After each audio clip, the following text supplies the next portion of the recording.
Support the Amigos podcast on Patreon or PayPal and receive cool perks and rad swag. Visit our page at everythingamiga.com/support.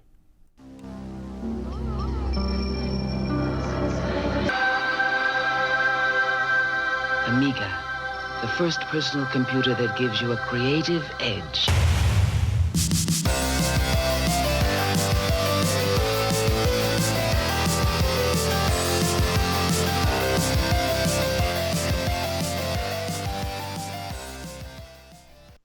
Hi everybody, welcome to Amigos. I'm John. And I'm Aaron. And today, Aaron, we're going to be playing some Space Crusade.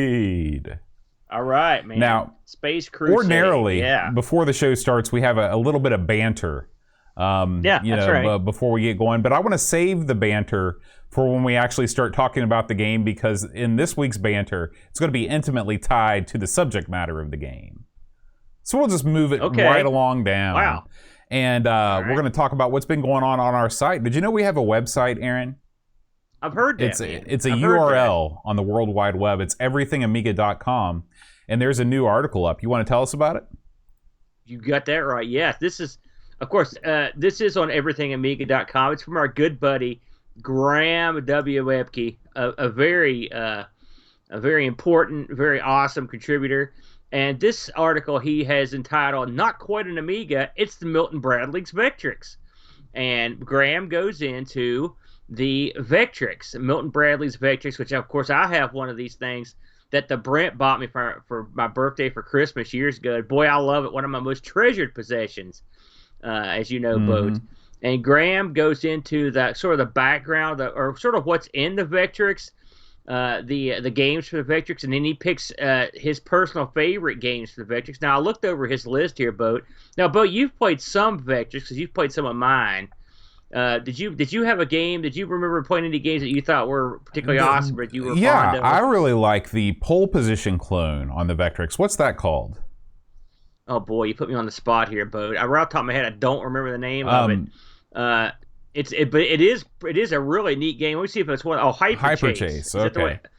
To me, Hyperchase is a little more turbo-y because there is a pole position on. It's a homebrew, right? No, there's an actual pole position, like a licensed pole position on the Vectrex. But I think Hyperchase is a more interesting or more. I take it back. I've played pole position. I did not play Hyperchase, but I did play pole position. I really like any games on the Vectrex because I'm a sucker for the vector monitor. It just looks so cool. Even if you don't have the overlays, you can still have a good time with this thing. You know, I don't have any overlays, Bode. And the thing is, I own lots of games, but I don't have any overlays. I got no boxes either. Brent got this thing in a package, but I do have two controllers, which is a rarity. To get the two controllers, my Vectrex had the reset button stuck on mine, so I remember I was guts to go in there and play and fix it. I was present when that started because we were having a good time. My buddy from Korea was over looking at the arcade, and we were going through some games, and all of a sudden the fun times were over. He was blown away. He loved it. That was his favorite thing in the whole arcade, not the pinball machines or the other stuff. So yeah, awesome. Thank you, Graham. The Vectrex is a great machine. If you ever have the luck, I mean, some of you may already have one. You know, we got a lot of retro gamers that listen to the show, obviously. So if you've already got one, hold on to that thing like grim death. And if you're looking to get one, you've probably missed your window, Boat, because these things they have went up in price exponentially. And I mean, if you're going to get one soon because they're going to be long gone. It may be too late, I think Brent paid $200 or $300 when he got me this package, and this would probably go for double that now. Yeah, I agree. There you go. But it's a great article. Thank you, Graham, for submitting that. And if anyone else wants to contribute to an article on everythingamiga.com, you're more than welcome. The more the merrier. If you've got something, a neat story to tell or an interesting hardware review or a software review, whatever you want, man, we'll be down. Absolutely. Just send me an email, john@amigospodcast.com, and we'll get you set up. All right, Aaron, let's switch over to YouTube and talk about what's been going on this channel. So we had an interesting week, but we said sayonara, as a lot of you know from last week. to a couple of our shows. I think we went on a pretty good note last week when we took a look at the final episode of our Sinclair abode, at least for now, was Ninja Scooter Simulator, a game where you're not a ninja, but you are on a scooter. I kind of enjoyed this. I think I enjoyed it more than most. I mean, because it's dumb, stupid fun, and the price was right. Because as I recall, this was only like a couple bucks. Right. We never take that into account, and here recently we've started taking it into account. I mean, of course, now it's irrelevant, but I mean, back in the day, and we talked about this with the Coco game last week. If you'd paid $2 for a game of the quality of Ninja Scooter Simulator, you'd be down with the clown. If you paid $30 for a game like that, you would not be down with the clown. You would be look like a clown financially. So, but yeah, it was a sad but fun send off, and we appreciate the nice messages everyone's sent us about the R. Sinclair. We got a lot of feedback about the show getting put in the hiatus boat, and everyone was real kind. We appreciate your kind words, and I'm sure at some point in the future we'll be back, and we're definitely not abandoning the ZX Spectrum as a platform. We're going to be putting out a lot of content for, especially now, Boat. Tell them why. The cool new file. Oh yeah, we don't do a Sinclair news, and I don't even know if this is a new thing or not. But somebody, it's new to us. Yeah, it's new to us. Somebody posted on our Discord. There is a single tap file you can put on your Div MMC Future, and it gets rid. Well, it doesn't really get rid, but it gets around the 8-character file limit. It narrows you down. You don't get a ton of games. I think you get like 200 games, but that's still more 400 games, more than I'll ever need. Yeah, and I mean that's yeah, huge because at one point I did put the entire Toast-Set collection on my Div MMC Future, and it was so big that it bogged down my Specky, so I couldn't actually maneuver inside the file system. It was no good. Yeah. So I had to have him on the Atari, the same very similar situation. You can't just do a mad dump or you'll be boned. So I would suspect both that we're going to be hearing a lot of you streaming some Sinclair in the near future. Absolutely.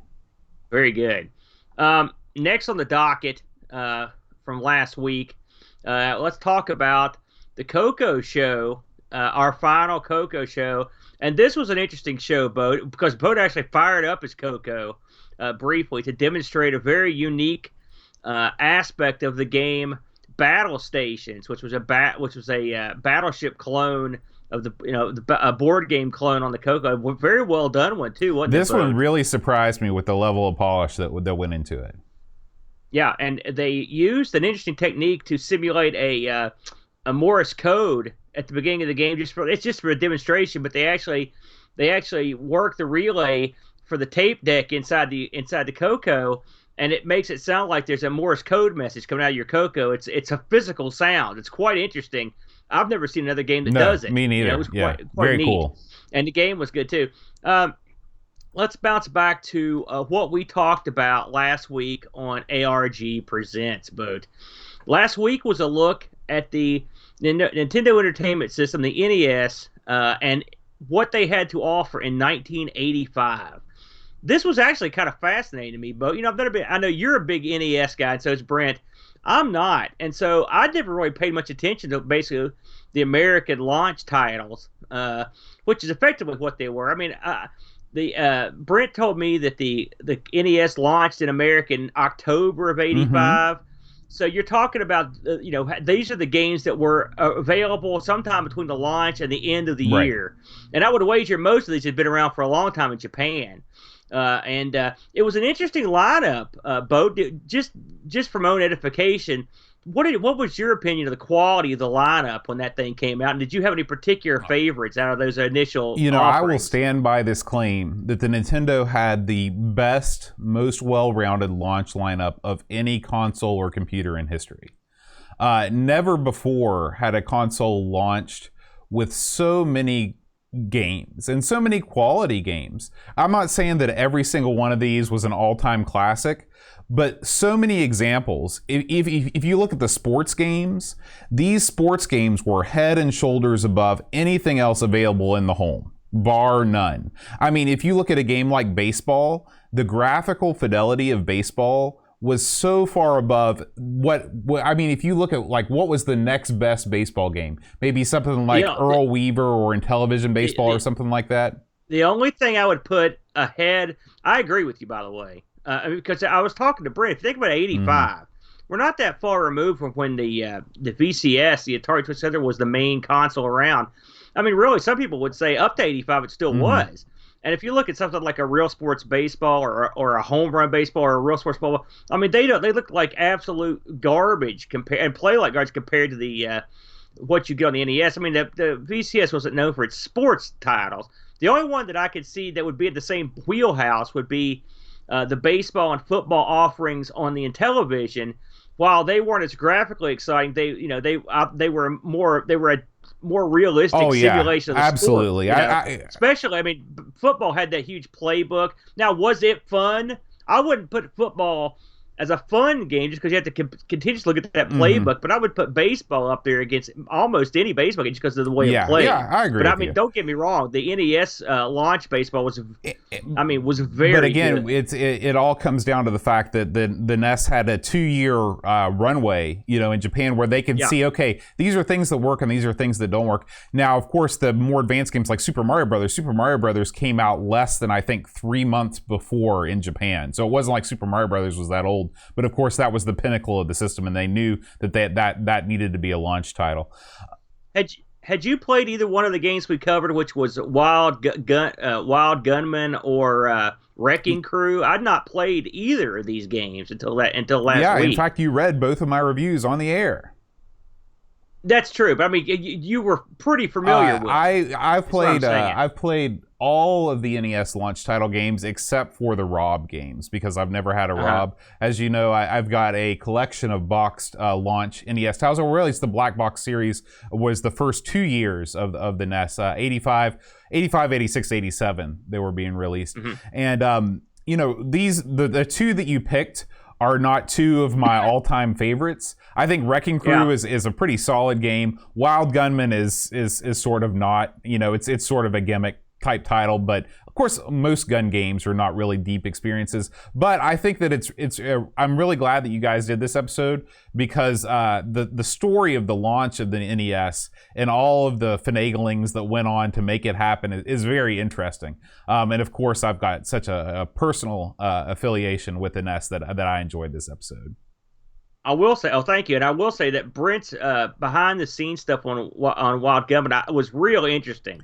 I'd never heard any. I'd heard just a small bit of that stuff. It was cool. I thought that was pretty neat, especially for a game that was kind of not the best. But anyway, for an ARG, check that out. This week on ARG, we're gonna be filming Sunday. We're gonna start our sort of tribute to the fallen shows this week. By adding pieces on the wheel for each show, an Atari 8-bit piece, a Spectrum piece, and a Coco piece. And those pieces will remain on the show on the wheel until our Thanks for Giving marathon in November. And if they roll again and again, we'll just play those again and again. So there's a potential to play a lot of Spectrum, a lot of Coco, and a lot of Atari coming up. This coming week, we're going to be playing arcade games that have no buttons. So that if you're interested in seeing what that looks like, that's what we'll be doing Sunday morning on ARG. We also want to talk about this was an interesting video we shot, Boat, and which was Saturday. Boat came over to the house for the first time in, gosh, how long has it been since you were over here, Boat? I mean, it's been a dog's age since you were here. I can't even remember the last time I was over. But Boat came over. It's the first time we'd seen each other in person forever. And we just sat by the pool and talked for 2 hours and I answered questions. That's all we did. And it was so much fun. I had so much fun. There was a special appearance by my dad. That was great. Off pizza. We just answered a horde of questions and, of course, went off on a million tangents. I had more fun doing that, Boat, than I think I've had for a long time. It was fun. For one thing, it was nice to have company after all these months, and it was a beautiful day, and we just sat back on the back porch and chatted. I really enjoyed that. So if you want to hear a long, lazy summertime conversation between me and Boat, check out Ask the Amigos June 2020 edition. Boat just put that up, I believe, 2 days ago. Have I missed anything, Bud? I mean, you've done some Twitch stuff. I don't know if you want to talk about that. Yeah, you can always. I don't always put my export my Twitch streams to YouTube, but if you want to see me get more and more increasingly frustrated as I try and get decent video output out of the Coco through the capture card, you can go to twitch.tv/Amigos Retro Gaming and check out the VOD. Yeah, and also I got on last Friday and played about on 2 hours of Laserdisc games. If you're into Laserdisc arcade stuff, I'll probably stick that on YouTube at some point. But if you want to watch it right away, you can check out that stream. And I will probably do another stream tonight or tomorrow night. I don't know what I'm going to do yet, but just for fun. Cool. Well, Aaron, that's it, bud. It's time. The gamble train's a coming. I hear it round the bend. The gamble train's got something this week, doesn't it? It's got tons of stuff. So many cars in the gamble train, okay? All right. We're going to start things off talking about some of our favorite things about the Amiga. Utilities for OS4. Oh, yeah, it's back. That's... Oh, boy. What do you got for us, So, a big part of demos is showing off all the cool graphical tricks of your computer of choice, right? Okay, yeah. And the best way to do that is to generate lots of 3D imagery and move it around while some Euro dance trash plays in the background. If you're ready to build your next demo for one of those crazy European demo parties, this is what you want. You want Shader Joy version 1.8.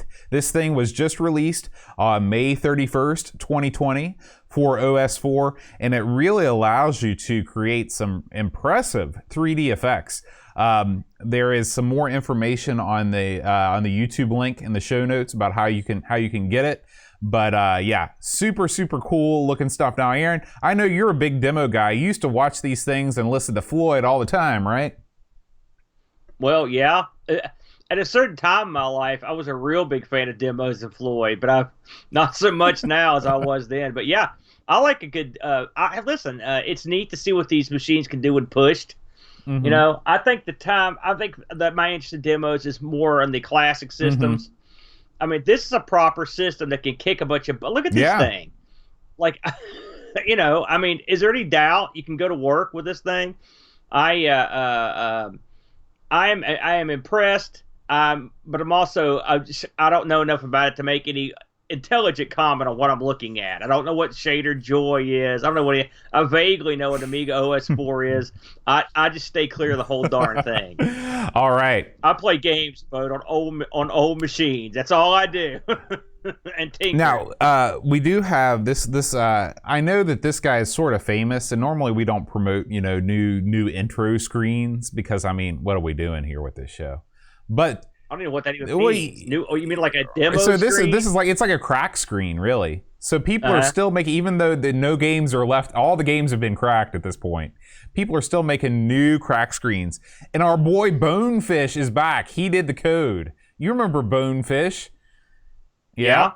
Yep. All right. We're moving on. Next up is David Pleasance. I know him. Mr. Pleasance to me. Well, and you. I call him Davey because we're tight. Oh, look at you. I forgot. You guys partied in Ireland. So he's got a new website, and he is sort of, this is the season, I guess, for a lot of these well-seasoned Amiga members to launch new websites with the Oliver twins last week. David this week. He's put out the call he's going to create a directory of Amiga community members. Okay, so he says if you run an Amiga or Commodore club or are part of a podcast, YouTube channel, or live stream, if you're involved in any way possible, register and you will be included in the PDF definitive directory, which he will make available free of charge on his website. So we got to get in on this. Absolutely. So you remember the it's funny, starting this new job, I took some pictures of my bookshelf. I don't know if you saw those or not on Discord. Yeah. And it's funny, those books you were pulling off there, I've owned so many of those books. And there may be one or two of those on my bookshelf. One of the books that I pulled off the shelf was the Internet Yellow Pages. This thing was published sometime in the early to late 90s. Yeah, that thing's great. So what David is doing is he's sort of creating his own Amiga internet web yellow pages, a full directory. This should be pretty neat to sort of peruse through and see what all the different members of the community are doing. So David's website is davidpleasance.com. Easy. I don't. This doesn't make any sense to me. With all due respect to Mr. Pleasance, this is going to have to be a fluid document that gets. I mean, a database would make more sense than a document, because anyone that streams, everyone streams everything all the time. And you never know what podcasts and web shows, they come and go. I mean, and also to what end? What's the point of this exactly? This looks like. He says that he's going to make available free of charge on his website. He's not said what his website on the whole is going to be. This is just going to be another part of his site. So maybe his plan is that he's got something cooking. He wants to draw people to his website by giving away this PDF, and that's the hook. Remember those when you were like in school and you get those things back? Listen, do you want to get listed in the graduate honors? Like superlative leather-bound encyclopedia edition. It's like send $12 to loser, and you send it in, and they put your name in there somewhere, and you're like, "Look, I'm in the Encyclopedia of Awesome." Is that what we're going? Here? I hesitate to use the term bait and switch because I don't want to disparage the fine name of David Pleasance. Oh, I don't think Mr. Pleasance would hose you. Listen, we do like Dave. David's been real nice to the show, so whatever he's got cooking, I'm on board instantly. We'll submit our name to anything. That's right. Care. But I just can't figure out what he's up to. We will follow up with this. In fact, real-time follow-up. I'm going to go to davidpleasance.com. And you mentioned the twins. I've seen them pop up a lot this week. So you're right. 'Tis the season to get down. Okay, so all that's here right now is just a form to fill out to be included in the definitive directory. So we'll keep track of this, and we'll see what comes down the pike. Just see Uber Scooter Driver just said he hopes it includes BBS dial-in numbers. That's exactly what I was thinking. That's exactly the first thing that popped into my head was like BBS numbers. That's the way they used to be databased back in the day. I love it. Well, good luck, Mr. Pleasance. Up next, we've got a video from 10-Minute Amiga Retrocast. Our friend Doug is back. And this is a toastorial. It's witty. This is the new tech video toaster on the Commodore Amiga. I guess he has acquired a toaster, or maybe he's always had a toaster. He's had one, yeah. And he is setting things up. He's taking us through what's going on. Aaron, have you ever been in the presence of a video toaster? I own one, believe it or not. Yeah. In that big wad of stuff we sold, it's funny, like I've mentioned this before, but when we got all this super rare Amiga stuff and sold it, we weren't really doing anything with the Amiga, and so we just didn't think much. We were like, I knew what it was, and I knew what it was worth, but I mean, I didn't really mess with it. And let's face facts, Boatster. OBS is a still in progress, still being updated, modern video tool to do similar things the toaster can do, and me and you stagger around like idiots trying to use that. There's a 0% chance we'd have any luck with the toaster. I mean, the toaster is a cool piece of kit, but just the additional, I mean, all the stuff you need for it, I mean, listen, you're a smart boy. Maybe you could figure it out, but I don't got the time. No. But I mean, I think it's cool what Doug's doing. It's because you get to see what this thing was the big deal when New Tech came out and said, listen, here's our boy. This was going to be the savior for the Amiga. I mean, this thing is a hot to trot and was used for years. So it's neat to see someone fooling with it and kind of showing exactly what's happening. So I'm all for it. Absolutely. And he's the man to do it. Up next, Aaron, I've been reading a lot on the Discord these days about people selling new CPUs. So this is there's a guy on the Commodore Amiga Facebook group. He's selling new 060 Motorola chips. This is something that I never knew there was a market for. Like, what do you mean? They're like newly made? I don't know if they're newly made. It says Renew, but is an original printing. And then there's also one that's Renew mixed printing. And it says, I think that he is actually somehow, they are manufacturing new 68,000 060 chips.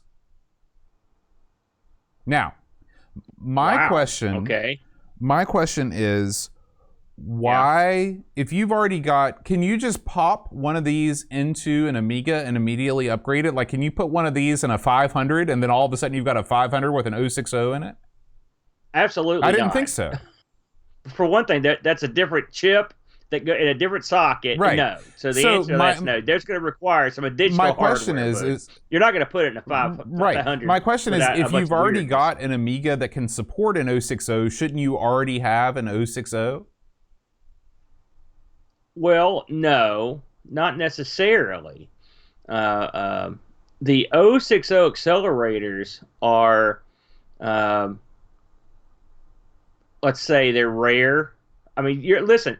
Let me put this in another. Remember when we first did the show? We started talking about hardware. I do. And I was like, okay, I don't want to go there again. So I'm just going to say this. Oh, your boy here could never afford. I couldn't accelerate jack squat. Okay, so all the accelerators, the Amiga 4000, I don't have much experience in that. All right, that's out of my ballpark. But you're not. Those aren't stuff you're going to see a ton of back in the day. Now, and I don't know the status of the 060. I assume it's long since been out of production. I can't imagine why they'd still be produced, but you never know, man. Who knows what people produce? I can tell you that if someone in the chat would probably have a better idea. If you want any one of these 060s, they range in price from $165 to $270. Yeah, one would wonder. Now, of course, listen, we know the answer. That's why we'd say it. If you're going to pay $300 for a processor, then you're going to be required to get some sort of accelerator to put the processor in. You could probably go out and buy yourself a Vampire or something. Now, I know purists don't want to do that, but if you're looking at it financially, I guess if we're going to look at it like that, you can just run an emulator. But I mean, hey, I guess having a bunch of these around is better than not having them. How about that? Me and you ain't getting one, pal. I can tell you that right now. Let's go with that. I like the way you put it. Yeah. Up next, Aaron, this is a video that was just released. You know, we often talk about how the Amiga was not really a big deal in Japan. I made a T-shirt that I put up on our AmigaTees.com site that it has some pictures of Amigas and it has some katakana on it, and that's one of our biggest selling shirts. So yeah, really. Are you being sarcastic? That's 100% true. You can find it right now.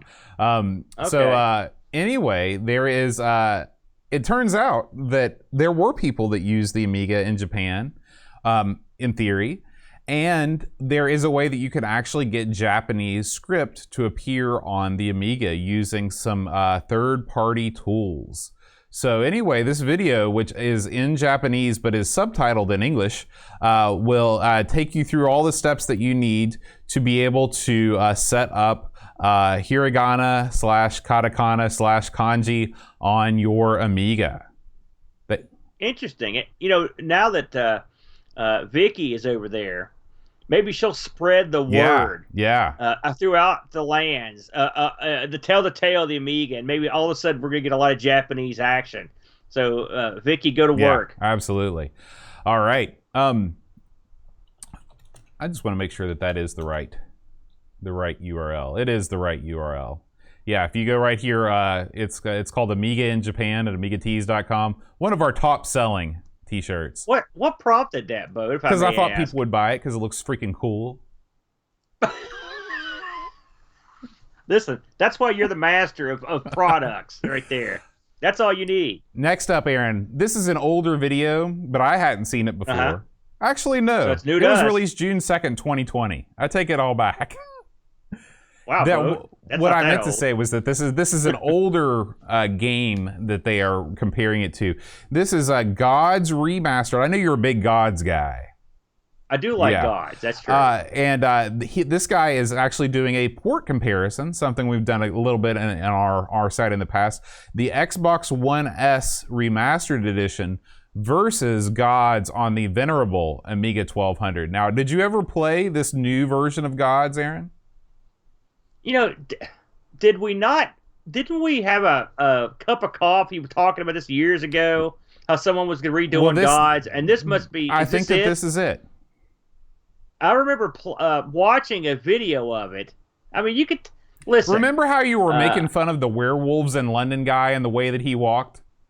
You're not allowed to do that anymore because do you see the way that this guy's walking? He makes the Werewolves of London guy looks like James Brown compared to this guy. The Werewolves in London guy looks a lot worse than this guy. I'll grant you, this guy has a unique gait. I'll give you that.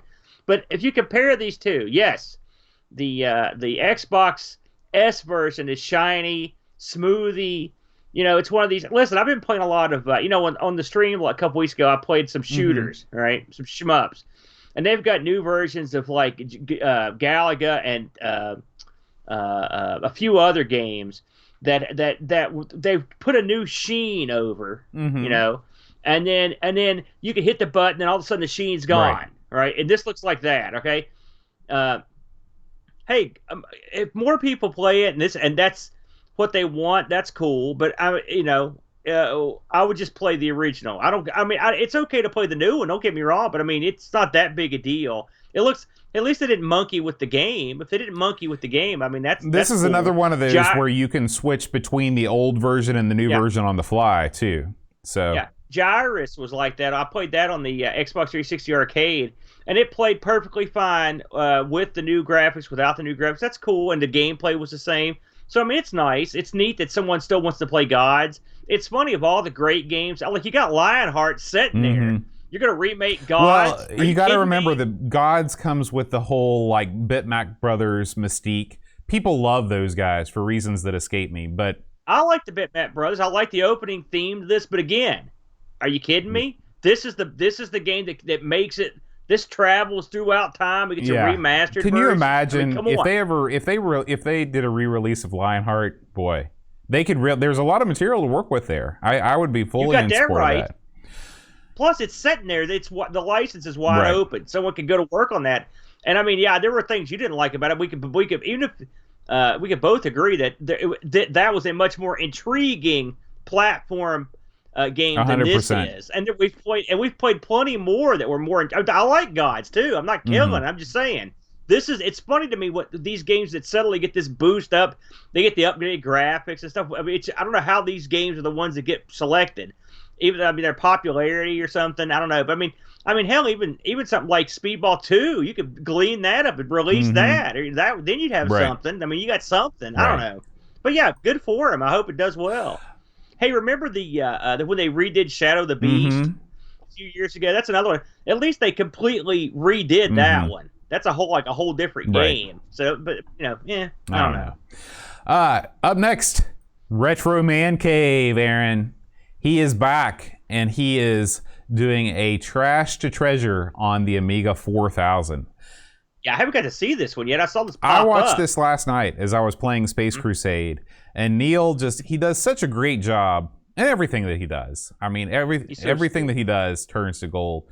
But he's definitely very fair in his breakdown of the 4000. There were a lot of sort of weird engineering things that were of suspect in terms of the ease of use and taking out Zorro cards and things like that. But he gives you a full rundown on the background of the machine. He talks about the utter disappointment and failure of AGA, which I was cheering. He talks about the AAA chipset, which would have truly been game-changing. Then he talks about... Did he mention you when he badmouthed I could sort of see it in his eyes. He sort of winked at me through the screen as he did it. And I just lost respect for you. I can't believe he badmouthed the AGA chipset. And so he goes through, he talks about each one of the chips, and of course, it's a trash to treasure video, so there's a lot of dirt, a lot of filth and stuff that he's got to get rid of. His part one video basically gets you all the way up until he gets into the nitty gritty. And then next week is really where he's going to go to town restoring this thing. So, very, very cool to see an Amiga 4000. I actually thought it was kind of neat because, he showed several pictures of the 3000, and in my mind, the 3000 and the 4000 look the same. But really the 2000 and the 4000 look more similar than the 3000 and the 4000. Yeah. The 3000, they sort of, I mean, it's pretty different. Yeah. You know? I assume that at some point in this, Neil cleans this thing with a brush while Smooth Jazz plays Absolutely. It's the Retro Man Cave. He's got the brush because he's a smooth customer. Yeah, there's the brush right there. Yeah. Good for him. Look at that slot set up on that thing. By the way, it's right down the middle, the longest set of slots They looked at the Visa Local bus slots at the Pizza Hut, and they're like, "Nah, I can do better. That's too short. We need two. We need two of those completely in a line." I love it. I'll be watching this, Neil. I love this stuff. Yeah. Up next, do you remember talking about, Aaron, a game a couple months ago released on most of the 8 and 16-bit platformers called The Curse of Rabenstein? Vaguely, okay. Yes. Well, he is the programmer has released this into the open web. The source code is now available. So I guess if you want to go in there and you want to tweak some stuff or do something else, you can do it. I know that this was a pretty big release. It's sort of a horror graphic text adventure game. So I know that there were a lot of people out there that like it. And so when this came up on the Discord, I wanted to make sure and let everybody know that you can download the source code, compile it yourself, do with it what you will. I see a future stream in your coming up for you, Boat, and that's it. You sit down with the graphical text game and get your people together. Oh man. And you just sit down and spend about 6 hours going to work. That's right. Okay, up next is the Scorpion editor, Aaron. The Scorpions. That's right. What's that? Remember the Scorpions from Germany? Yeah. Here I am. Rock you like a hurricane. You were introducing them in some sort of a weird Cockney accent. No, that's I heard them announce that way once. Oh, okay. Just stuck Maybe it was like Scorpions. On Top of the Pops or something like that. So anyway. This is sort of a thing that you can do. You can take sprites from other games and you can you rip them out. You can edit them and animate them to your heart's content. Just like the shader program, this is probably not something that you or I are going to monkey around with too much, but it's neat that there are still tools that are out there for taking Amiga-based sprites and doing fun things with them.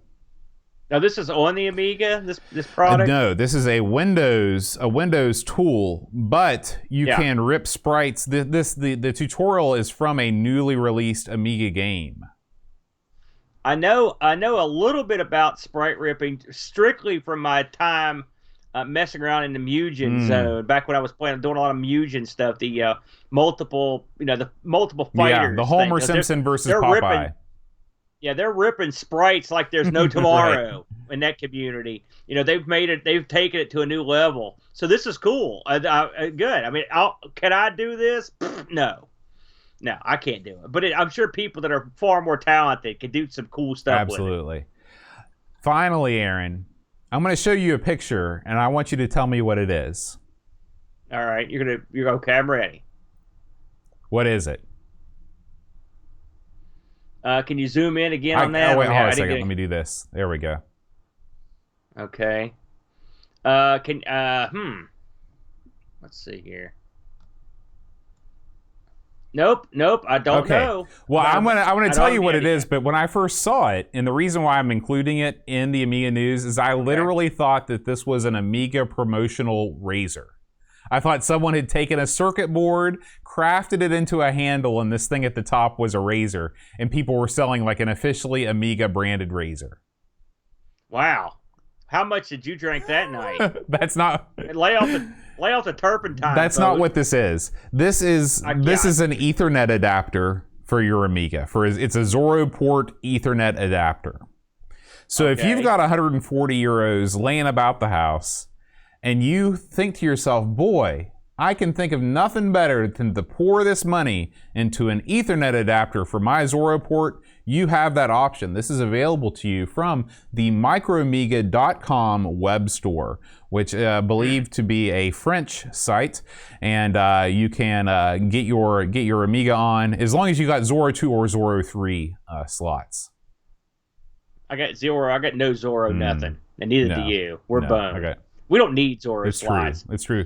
I do have a PCMCIA wireless card for the 1200. I guess I could stay. I never have wired it up, but I guess I could. Yeah, I don't want to be on the network. I want my old computers to be completely network free, off the grid, as it were. Yeah, that's right. That's it. Exactly. You actually thought that was a razor. I did. I huh? saw it, and I thought it was. I was already starting my script in my head for the show tonight, where I was going to introduce the razor. I was going to build in a thing about how you trim your beard sometimes. And if we could raise enough money at the next Amigathon or whatever, will you shave with one of those? Oh, absolutely. It might take me a while. I want you to shave your head with one of those. All right, Aaron. The gamble train is pulling away from the station. It's limping out of the station after the that. The lonesome wail of its bell tolls over the hillside. Oh my God! As we move on, you're really full of it this week. Into this week's game, Space Crusade.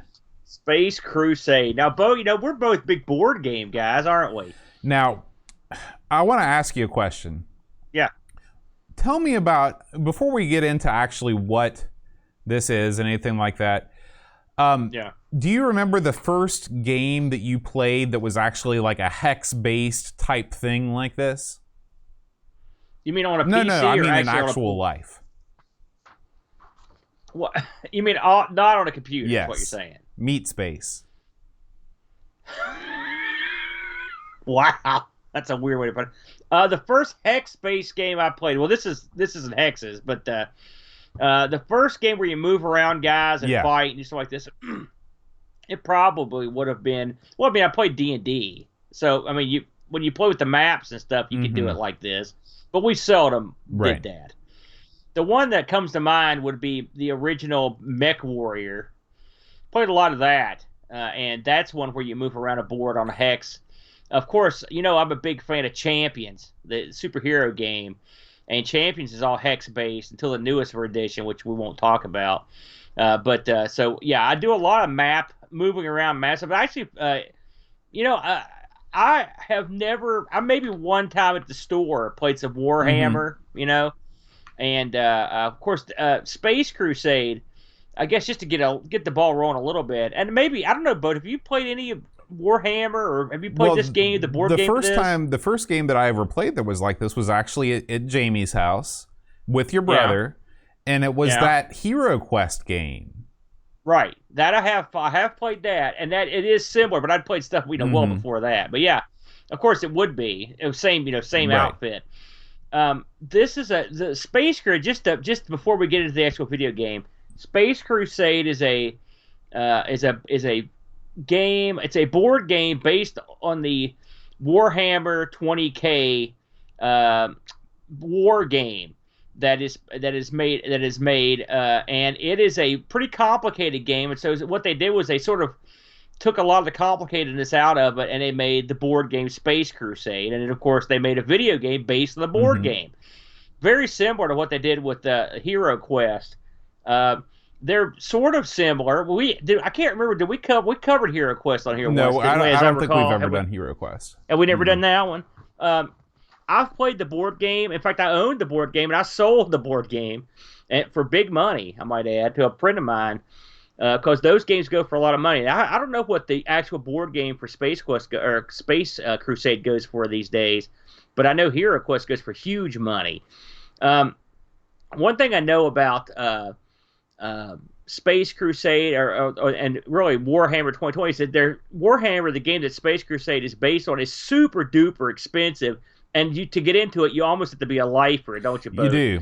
I mean, those guys are really into like collecting miniatures, painting them, and you don't just paint like a couple miniatures. You're painting like huge armies, aren't you, Bo? You've got this is in America, and maybe all over the world they have these. They actually have stores, Games Workshop stores that are retail spaces exclusively dedicated to the Warhammer universe. I'd never been in one of these until very recently when I was visiting my sister in Delaware, and I went in one, and I was amazed at, like you said, I was amazed at the cost. I couldn't imagine, because when you're buying packs of these figures, it's not like you buy a pack of 50.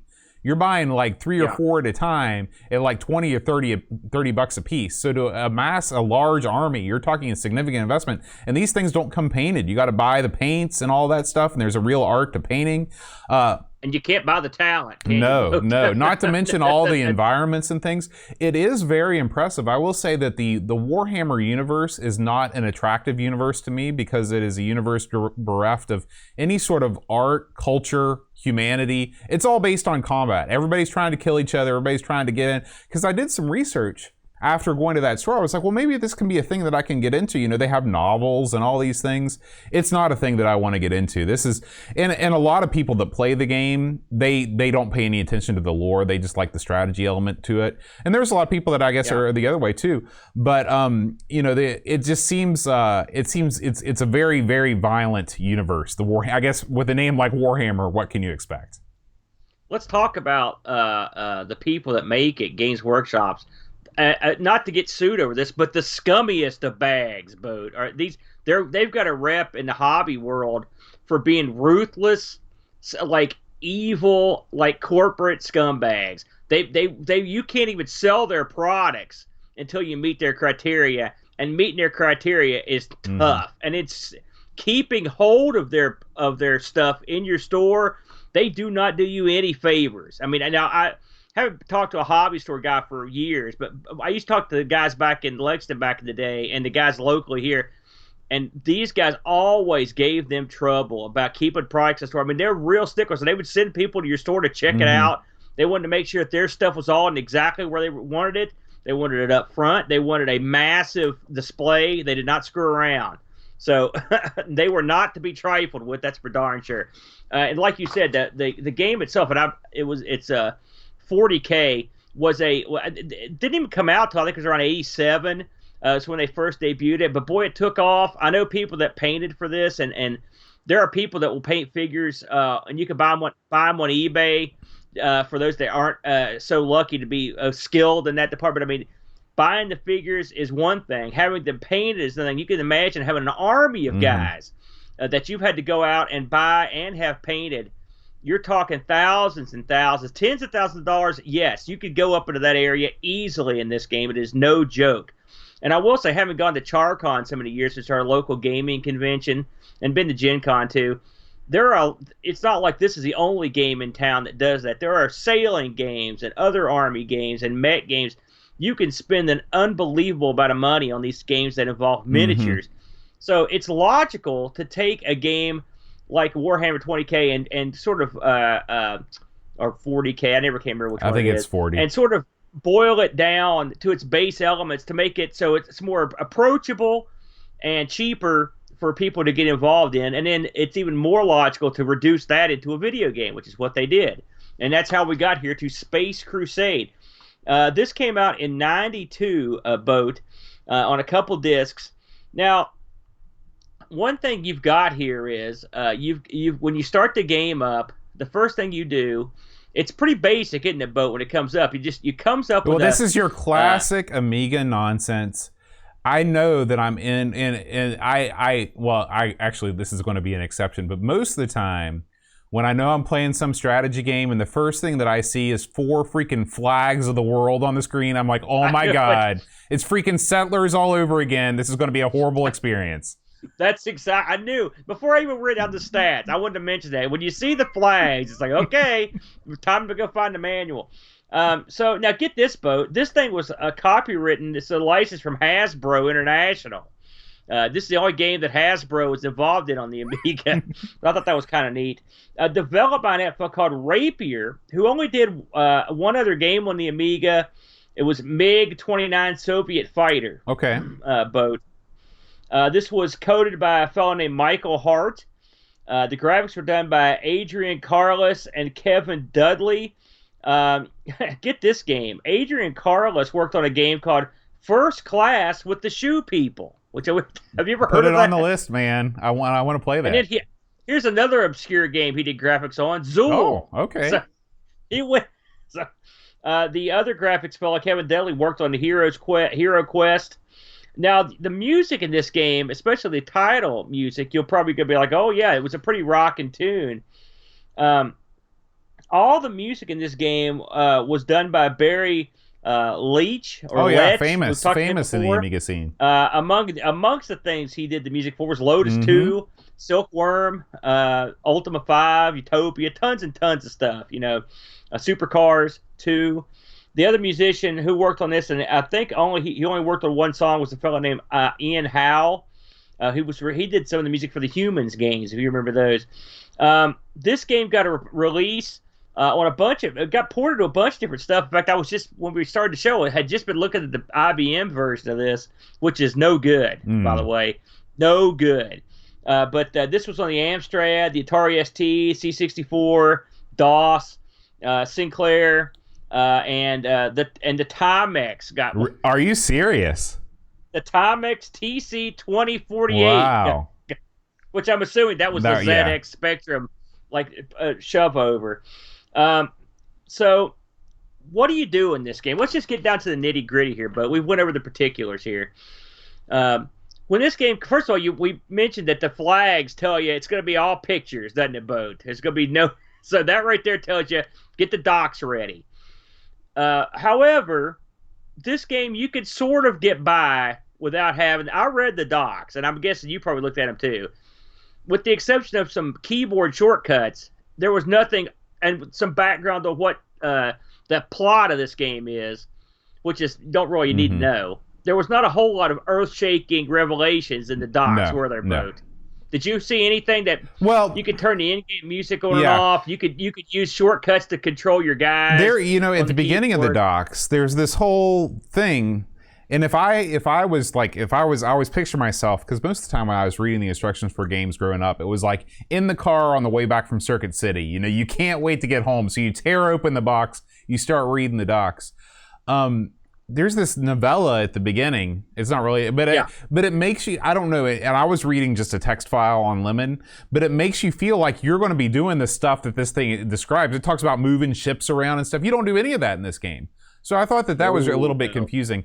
But once you get down to the actual gameplay mechanics of this game, it's very, very, very straightforward. Yeah, and it's so. I was expecting something really complex, and it's not hideously bad. No. So Boat sort of gave you a shortcut of what this game is going to be like early on. You've got a grid map that comes up. First, once you pick your team, and you get to pick from 3 different selections. You pick your mission, which I've played a couple of different missions, and there's everything from annihilate everybody to rescue somebody. There's a bunch of different missions that they're sort of like what you would expect. There's a lot of missions, and there's a wide variety of mission types. Yeah, and once you pick your mission, you've picked your team, you're ready to rock and roll. And so you click on a new square that pops up that looks sort of like a Spectrum game. It looks like it's an isometric view of the board. You go in, and you've got your squad of guys. You and your squad of guys, as you control all the guys. And what you've got here is the old turn-based special. You go in, you move the guy, you click to move them, you click to have them shoot, you click to have them do anything, hand to hand, scan, the whole 9 yards. And there are boxes at the bottom of the screen that are full of the commands you could have these guys do. It's pretty self-explanatory, isn't it, Boat, in terms of the way it operates. I kept waiting to be surprised or annoyed by something. And it wasn't any deeper really than your initial thoughts, was it? And the interface doesn't get in your way. I thought that the interface was extremely, extremely well designed. All the options were clear from the beginning what they did, and if you didn't know what they did, you just clicked on it once and you knew what it did forever. I like the fact that you can click on different objects on the screen. There's multiple ways to do everything. So you can scroll the screen by using the arrows on the sides of the screen. I believe that you can scroll the screen by using keyboard shortcuts. You can also click on the mini map to explore the scene, and once your party splits up, it's an easy way to go back and forth, so you don't have to rely on scrolling the screen, which quickly becomes annoying. Instead, you can click on the mini-map to rapidly negotiate yourself around the map. You also click on the mini-map to determine where your objectives are located, which is also very useful. Whenever your guy is selected, you can either select your guy by clicking on him, or you can click on his portrait down there on the side. You can see there the guy's hit points, and you can see which guy is currently selected. I guess it's a Warhammer thing to have your commander unhelmeted, and then all your other guys are helmeted. And then up in the top right corner, you see your current weapon. And the weapons all have statistics, or they all have attributes. The attributes are in the manual. The name of the weapon is listed on the screen. The only major complaint I have about this game has to do with the weapon and this weapon screen. They have more than enough room to give you more information about what the weapons do in that upper right-hand corner window with the size of the text that they already have on there. It was a little bit annoying to me to have to continuously refer back to the manual to remember what each thing was supposed to be used for. Now, that all said, when you click to fire your weapon, all of the weapons have very specific firing patterns, and of course you've got the weird like sword thing that you can use for hand-to-hand combat. That was a way, and I sort of kind of remembered what the weapons did just based on their firing patterns. But the problem is that you don't get to see the firing pattern until you click on it, and after you, I guess. What I should have done was looked at the firing pattern before moving, but I always wanted to move first and then look at the firing pattern. But anyway, I was very, very impressed with the overall. There's a million ways to do a game like this wrong, and I think this game gets the gameplay, the interface 90% right. The interface didn't. You're right to a certain extent. It didn't get in my way. I didn't hate it. I would have still liked to have had text or something underneath the picture, but I mean, it is what it is. The pictures give you a rough idea of what's happening. You're right about the scroll on the screen. I think you could also, as I recall, you could hold the button down, and if you hold it down long enough, it'll let you scroll the screen that way too. Because I remember doing that. So yeah, you've got plenty of options for scrolling the screen. The thing is, you don't have to rapidly do anything in this game. This game is a slow. I mean, it is super duper slow. It's just like molasses flowing at Christmas time down uphill. It ain't going nowhere. You got all the time in the world to do this because it's all turn based. So if you're into that sort of game where you've got all this time to kill, this will be right at home. This is the perfect game to play where you're like watching TV or listening to music or doing something else. And you just kind of walk over. Yeah, there you go. I did like. I mean, it does what it does well. The firing. I like the idea. It shows you where your guy can move. It shows you where your guy can shoot. That's all. I actually think standard stuff. I was more impressed with the UI in this, and I know this is going to make a lot of people angry, but I felt like I could negotiate my way around this interface easier than I could playing UFO. UFO is a much, much, much deeper game. Well, it's really not. It's really not. You're doing the same thing. You're moving the guy around. You click on the shooty shoot button. It rolls a percentage, and then you get damage. Well, that's what we know how to do. There's other stuff, and that's discounting all the other elements that are involved. You're just talking about the alien. Well, I mean, all the other. Well, yeah, I'm comparing what this game does in that way and what UFO does in that way. I wasn't apt enough at that game to make it compare. I mean, you may be right, but I don't know what to tell you on that. But this game I thought was pretty simple.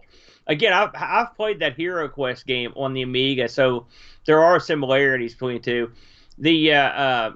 I found this game difficult. I'm not a total idiot, and so I'm not saying I'm the best at these games, but I can do okay at this game. I thought I had an idea what was going on.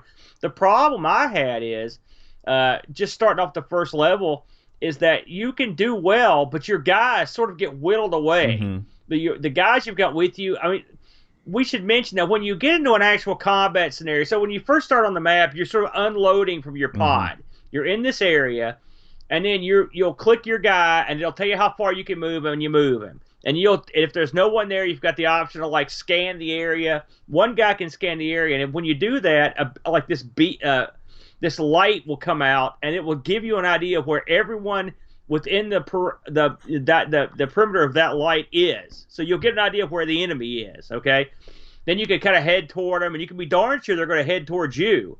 And then when you get into combat range, you can either try to shoot them or you can approach them for hand to hand, and they'll be darn sure trying to do the same. And then when the actual combat happens, you will get this isometric view of a room, and you'll see the guys in the room, and you'll see them doing stuff, and either one guy will die, or the other guy will die, or no one will die. And the cut scenes are not great. Let's just say that they're just generic. I'm going to stop you there. Because they're Okay. not generic. They generate the environment that you're in. It's not like Battle Chess where it's just like they show two guys, boom. Like you actually see a 3D rendering of the exact corridor that you're in. That's one of the coolest parts of the game. I really like being able, like, because sometimes you'll see you'll see sort of a little bit, you'll see somebody firing down a hallway or something like that. Plus you get close-up animations of the enemies. There's a bunch of different alien types. I don't know how many of these scenarios you played, but there's a bunch of different alien types in this game, and they all look super cool rendered out in 3D. I think you're selling that part of the game short. I don't. I think this is like not attractive. I don't think it does the Amiga any favors. Rendering this stuff, you act like that we're getting some kind of mist-like rendering. These are grid patterns. They're not impressive, and the sprites of them are not impressive. Plus, it reminds me of playing like one of these Japanese RPGs where the two guys get together and the combat's like when you do hand to hand with a guy, it just shows one guy go poke, and the other guy melts. Yeah. It's like that was the poke of That's death, realism, man. You know, it's Kevin Nash. If you're an NWO fan, the poke of doom. Chin music. That was his thing, right? I'm not buying it. It doesn't look good to me. I wasn't impressed. Now, I mean, it's a mind. It could not be in the game and it wouldn't matter. But I didn't think it was that good. Plus, most of the time, I was me melting. That didn't help either. When you do the big beam, or when you know there are people there, you don't see what they are. They're and this took me. The first time I played this, I kept looking at this one, what they were. Well, what you do is that you know there's someone there, but your radar doesn't tell you what they are, and so you get a little like an icon on the screen that sort of signifies that there's someone there, like a little starburst, but you don't know who it is, which I think that's fine. Like I said, there's a lot to like in this game. I like if you don't mind the tedium. If this is important, Bode. If you like these turn-based games, and you don't mind moving your guys one at a time down a hall, then shooting with all of them, then waiting for the enemy to do their turn, then doing it again, rinse and repeat over and over. If you're cool with that, this game is perfectly acceptable. For someone like me who doesn't play games like this all that often, I thought it was a pretty simple affair. It was straightforward. You sort of knew what you were doing, you know. And they did a good job showing you what was happening on the screen, and everything was fine. The downside of it is I didn't like the difficulty. And granted, I'm not the best, but I played this game a lot, and I think I used pretty sound strategy. But it's remarkably often that you'll have a guy come at you from a distance or something, and you weren't prepared for him, and there's not a whole lot you can can't do anything. And then you get nicked right there. You get nailed, and then you've lost a guy. Now, you can go over and pound that guy, but you just cost you one of your guys, and it's not like you've got 100 guys. You've got a few guys. And so I would just keep getting whittled away until I was down to my last toughest guy, the leader guy. And then eventually, the leader can only do so much because he's getting overwhelmed. He's getting pounded on, and I would lose. And I never successfully finished any of the scenarios, which I was irritated, frankly, by, because I played this more than I normally would play a game like this. I played a lot of it. Did you have success when you were playing this? No. I mean, I couldn't. I tried lots of missions, and I couldn't complete any of them. I just felt like the enemies kept coming, and my guys kept dying. Yeah. I'm a little bit torn, because on the one hand, I think that this is an example of how you can do a good board game to video game conversion. On the other hand, I feel like maybe the board game itself is just not that great. It's very, very simple. And here's the thing. What makes playing a board game fun? It's doing it with your buddy, okay? Yeah. So if there was a way that you could do a 2-player experience with this, which, I mean, that you couldn't really, I mean, you could, but I don't know that it would improve it. It's different when you're rolling dice and you're moving guys, you're moving guys along a corridor and you're rolling dice in real time and you're fighting against the aliens.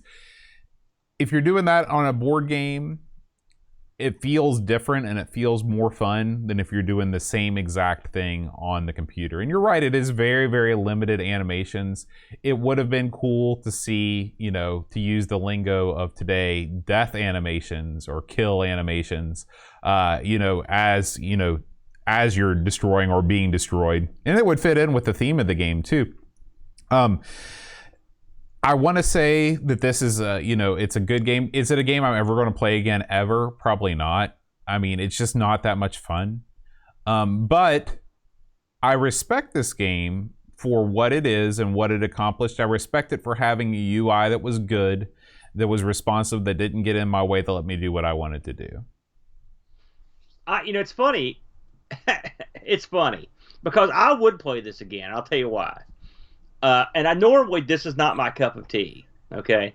That said, I really enjoy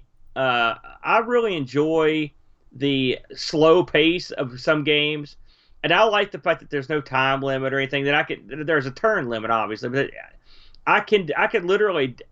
We used to play stuff over the email back in the day. I kind of like a slower pace game where I can get up, walk around for a while. So I could absolutely. In fact, that's what I did a lot.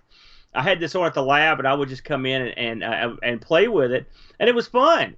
I mean, despite the fact that I've been kind of ragging on it, I like the aspects. I mean, they did everything that you would want to do. I mean, we've both played these board games where you've got a million pieces and you set the board up, and it's just such a huge hassle. You know what I mean? I like the idea of having the games computerized. Hey, listen, I've played Hero Quest a ton of times, and setting that things up I'd rather just play something where it's just the computer takes care of line of sight. There's no arguments. This computer takes care of like how far you can move. That makes it fun for me. And so I would definitely play this again. I thought I kind of liked it. I mean, despite its shortcomings, I think I could get better at it. But I'm not. That's the one thing about that holds me back. So I'm not sure what I'm doing wrong that makes me suck so bad. Now, I read some other reviews of this game from other people, and it's often mentioned that this is a really hard game. And I never saw anyone say like, "Oh, this was a piece of cake. I crushed it." So I watched a couple of people play through the first couple of missions, and they would spend like hours and hours. I mean, they would play a long time. Now I never lasted that long, but maybe it's just some kind of deal where it's attrition. You have to just kind of wait it out. Well, and luck, luck has a tremendous amount to do with it too, because all of combat is based on dice roll, and so sometimes you get lucky and sometimes you don't. So you've got to weigh that against it. And Pixels at Dawn in the chat points out that there is a 2-player option in this game. I'd 3-player. Can you play 3-player? You can select all the factions. Yeah. They don't make that abundantly clear in the character select screen. I see how you can do it, and I read that after I'd played it, but then I'd forgotten it again, of course. And so I didn't play this 2-player, but I think it would be more fun playing this game 2-player. And I'm just like you, like I play turn-by-turn Robo Rally for, I played that for years. I don't have anything against, turn-based slow games, but this is just another one of these where it's just like it's just mindless, like tracking down a guy. And it's why I'd rather play something like Cthulhu than D&D, because D&D is all combat based. That's the main part of the game, and I'd rather do other things besides just chop goblins' heads off or whatever. So what if I'm hearing this right? What you're saying is you think it's a pretty well executed version of a board game, and if people were into this, they would probably enjoy it, but you don't particularly enjoy this genre of game. Correct. Does that sum it up? I do enjoy a murder slog. You like Walker? You got that right, buddy. And man, there's a new version. Oh man! But anyway, I can get into this. Like I said, I throw out the stuff that's lame. It's funny. The bad guy. Whenever the bad guy takes his turn, you feel like you're just gonna get stomped. That's something. It's so depressing. So I would rather play with a human. But I mean, I think it's got to be a way to not suck at playing by yourself, but I haven't found it yet. But overall, it does well what it's supposed to do, which is simulate the Space Crusade game. I would like something they should have included was maybe some difficulty levels, which they don't have. That would have helped a lot. But the music's good, the graphics are passable, the interface is perfectly fine, and the fun factor, it's sort of there. So overall, I would say above average. How about that? Yeah, I would. And for me, on a game like this, above average is way up there for anyone else, because turn-based strategy. Not I would my give bag. this one an above average too, even though it's not my bag. It's a good effort for sure. Yeah. We got. I took a look to see how this did on the old on the old review box here. This was highly thought of on the old Lemon poster. 8.06. Yeah. So you're up over 8. If you get up over 8, you're doing pretty good. This game actually is one of the highest reviewed games we've ever done. Amiga Action gave it a 91.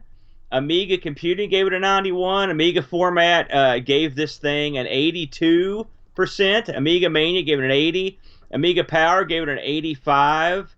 CU Amiga gave this thing a 92. And, of course, the one came in at an 89. Bo, did we get any Discord action? We did. Pixels at Dawn says, a chilled and faithful interpretation of the classic board game with, I now realize, one of the best themes on the Amiga, courtesy of Barry Lech. Odd, though, that you have to hit a toggle key in-game to get the excellent in-game music. I did think that was strange, too. It's F10 or something like that. Yeah, it's in the docs. There are other important elements of the UI that aren't obvious unless you read the manual either. The plotting pace might be too much for some people, and getting used to the mechanics can take a while, but otherwise, it's a strongly strategic game that both looks and sounds excellent. Extra points for the iconic isometric view. 7.5 out of 10. Jason Warren says, curious. 7 out of 10. Lord Soup. Yeah, Jason, he's with the one-word reviews. I love it. Lord Soup writes, great fun conversion of the board game hindered only by the board game's reliance on randomness. The RNG has a touch too much influence on the game, but still a lot of fun. 7 out of 10. Rushi says, a neat conversion of the board game, ironically creating an experience that felt more complex and unfortunately tedious than the later ports of Space Hulk. Many of the same pacing problems of Hero Quest, albeit worse because of the squads, but still leaps and bounds brisker and more entertaining than the physical board game. When I started collecting boxed Amiga software, this was towards the top of the list, and playing it today really captures what I was seeing in my head while moving those plastic pieces so long ago. And finally, Duncan Stiles writes, I have played this on the Amiga and CPC and enjoyed it on both. The Amiga adds better graphics and sound, but otherwise they are both fun but slow games, though that's the nature of the beast. Definitely worth playing. 8 out of 10. Yeah, pretty high scores. I will say I did look at this on the PC, as I mentioned, and the PC version is uglier, sounds crappier, and is less fun. So I would definitely, I can't say anything about the other versions, but the Amiga version I've read was the best definitive version. I looked this up on the eBay boat. One thing we didn't mention, and we didn't play this either, but I want to mention it. There was a expansion disc for this thing. Bo, I don't know if you noticed that. I repeatedly clicked on that icon as I could not remember what actually started the game. It's called Space Crusade: The Voyage Beyond. Mm-hmm. I didn't play it because I thought one of these days we might jump into that one as well. But it is out there, and it's in fact if you get the I played this on several different machines. I played this on my work machine. I played it here. I played it on the Amiga, and I can tell you that the company has a very proper working version of this in one of their EXEs that includes the disc, the expansion disc. I looked this up on eBay. If you're looking for this thing, you're going to be paying somewhere between $30 and $55 for a boxed version. I'd say probably on the high end of that. Yeah, I imagine this is one of these types of games that's drawn from the Venn diagram of Amiga collectors and Warhammer people. So, yeah, I agree. And I will say, of the two, I probably like Hero Quest more, but I would probably play this one more just because, this is a little more straightforward. Mm-hmm. So, but I think they're both good games. Maybe we'll have a go at Hero. I could have sworn we played Hero Quest already, but maybe that's one in the future. We want to thank Amigos Game Selection Committee member and Commissioner Pixels at Dawn for suggesting this to the committee, and we want to thank the committee for voting on it. Another great pick by the Amigos Game Selection Committee. If you want to be part of that committee, feel free to support us over on patreon.com/Amigos Podcast. Before we get to the Patreon song, I want to thank all of the fine folks that have joined us in the chat today. We got Duke L. Hudson, Pixels at Dawn Gaming, Mitsuyama, Zuper Dan, who couldn't forget Zuper Dan, Hermski's here, L. Curtis B, Retro Jerry, Jost80 is here, Amiga Cami, joining us. Picard 2010. Thank you guys so much for joining us in the chat. Frodo NL, if I forgot to mention you. We do record the show live every Friday at 5 o'clock Eastern Time at twitch.tv/Amigos Retro Gaming. We want to thank all the people that subscribe to us on Twitch, support the channel financially in that way. Buck Owens, Rory 27, Mitsuyama, Rushi MSX, Go Sub, Retro Jerry, Old B Sturgeon, Ricky DeRocher, Ant Jarvis, Frodo NL, Christian Russell, Wing Chun Wolf, Macintosh Librarian, Still Adolescing, Jost 80, and G Vebke. Thank you very much. Thank you guys. And now, Aaron, before we get to the Patreon song, we do have some new supporters that I'd like to welcome, new Patreon supporters. We want to welcome Cap'n Crispy to the Amigos Game Selection Committee. Welcome, Cap'n. You know what they say? We love you, You Cap'n. and the Cap'n can make it happen. And we have some new supporters, too. Dave Velociraptor is here. We welcome Dave. Dave has already become ingrained into the Discord community. We really like. He saved our honey. That's right. We like having him around. He's helped us out where there were some episodes of Amigos that needed to be reordered. So I took care of that today. And we have a new guy that just joined up the other day. His name is Ray, the video guy. And he says, I am proud to no longer be a freeloading tuna head. I am a longtime Amiga user and C64 user before that. I got my 500 as soon as they launched, and a 1200 as soon as that launched, and a slightly gray market CD32 from Canada as soon as that launched. So this guy is hardcore. I love it. He'll fit right in. He says, on the pro side, I was also an A4000 toaster/flyer owner and user for many years, producing videos for businesses and for weddings. His favorite games are Monkey Island 1 and 2, Shadow of the Beast 1 and 2, mostly to show off the graphics to the Nintendo dweebs, which I guess makes sense as long as you don't actually play the game. Alien Breed, Wings, It Came from the Desert, Project X, Shadow Fighter, list goes on and on. And yes. He says, for the Good stuff purposes in of my retro activities, I shall henceforth be known as Commodore.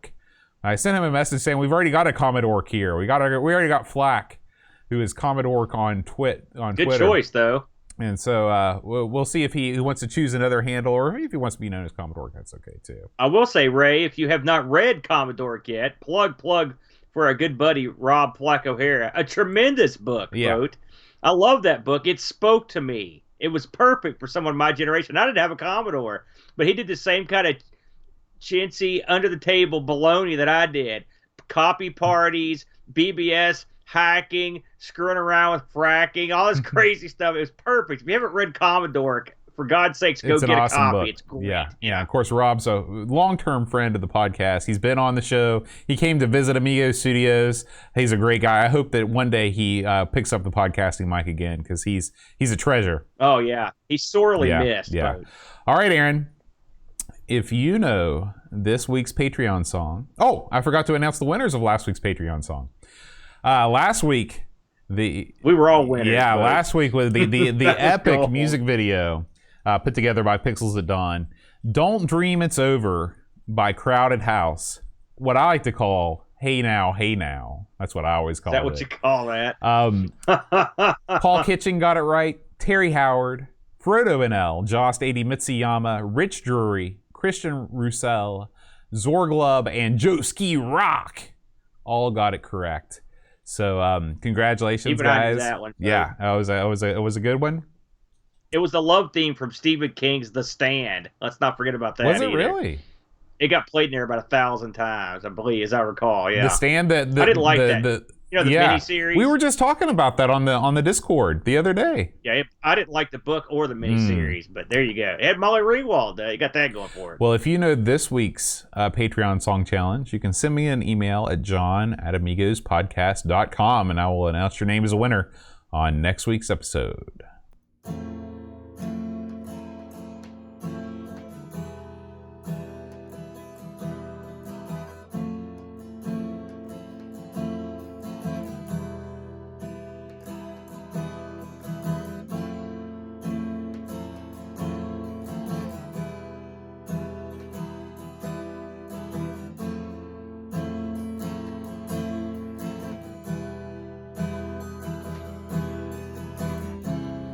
Dave Velociraptor Cowbird Boy,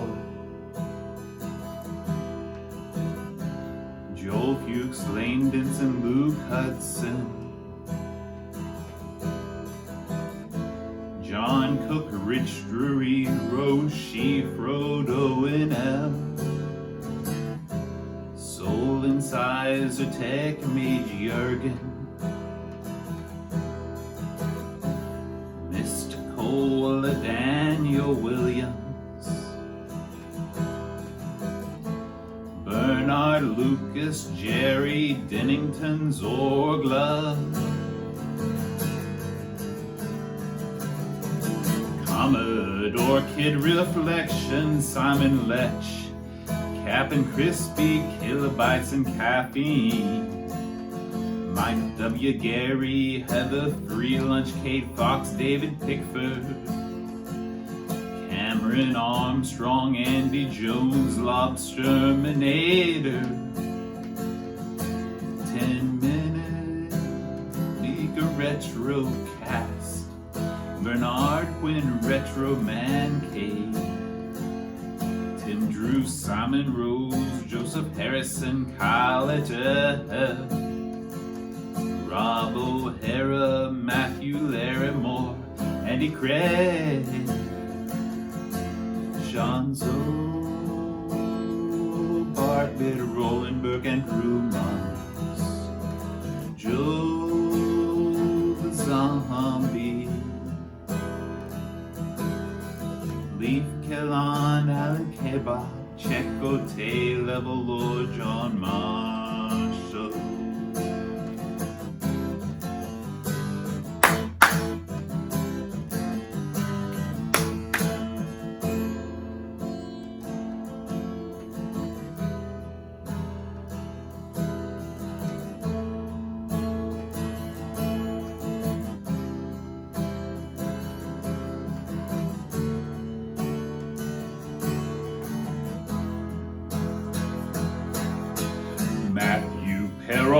Ricky the Roche, a creepy dead boy, Biggie CTZ, the slow Norris, Stefan Sorgard Martinson, Edvin Helen, Blindo 75, Christopher Hassel, Ravi Abbott,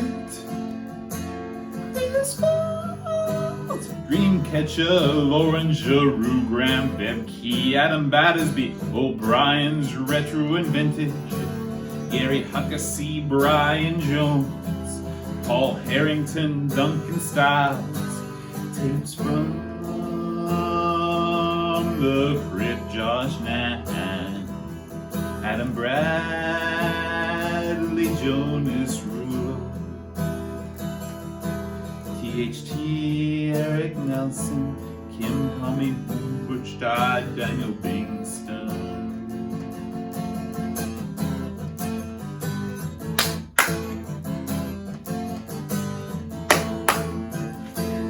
Brutal Barracuda.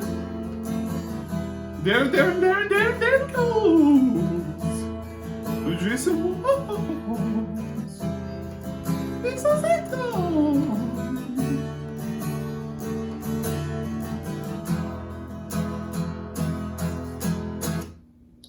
Bjorn Barman. All right. Well, if you know that one, John at amigospodcast.com. Aaron, next week we are... Wait a minute. Hold on a second. Remember that question we had the other day about moonshine? Yeah, I remember that. Ask yeah. Amigos. Did you have a boatload of moonshine and then decide to put that video together? Maybe. Okay, that's what I thought. Thank you. Carry on. Next week, it is Public Domaination. Oh, these are always death. They are always death, but we've got to do them. It's like taking your castor oil. So, okay, what do you got this time? Space Taxi 6 and Are Chuck you joking? Rock 2. Space Hold Taxi on. 6? Space Taxi 3 and Alien Bash 2. 2 sequels that one is the third one. Did we play it? We've never played any of the first one or two of these things. I played Space Taxi, but I played Space Taxi on the C64, but Space Taxi 3? Yeah. And what was the other one? Alien Bash 2. Alien Bash. Okay. Yeah. Okay. Hey, listen.